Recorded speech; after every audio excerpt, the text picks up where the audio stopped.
Light Yagami শুরুতে ক্রিমিনালদের জাস্টিসের নামে কিল করতো, কিন্তু কখন সে নিজেই ভিলেন হয়ে গেল। ডেথ নোট পাওয়ার পর লাইট প্রথম দিন একজন ক্রিমিনালের উপর সেটা টেস্ট করলো, আর সেটা কাজ করলো। তারপর সে ডিসাইড করলো পৃথিবী থেকে সব ক্রিমিনাল রিমুভ করবে। শুনতে তখন সত্যিই ঠিক মনে হয়েছিল, কিন্তু লাইটের আসল পরীক্ষা শুরু হলো যখন স্টোরিতে এন্ট্রি নিল ওয়ার্ল্ডস নাম্বার 1 ডিটেকটিভ এল।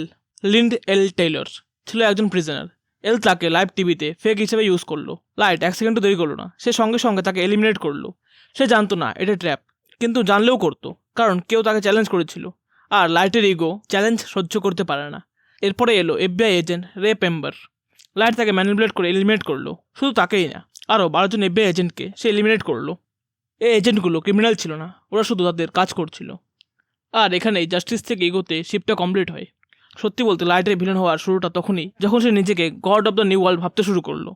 লাইট একদিনে ভিলেন হয়নি, তার প্রতিটা ডিসিশন নিজেকে জাস্টিফাই করতে শিখিয়েছে। একসময় এমন আসলো যেখানে জাস্টিস বলে কিছুই ছিল না, শুধু ছিল power. This is Roy Jaku, where the will of anime never dies. যদি ভিডিওটি ভালো লাগে লাইক করো, সাবস্ক্রাইব করো আর শেয়ার করো।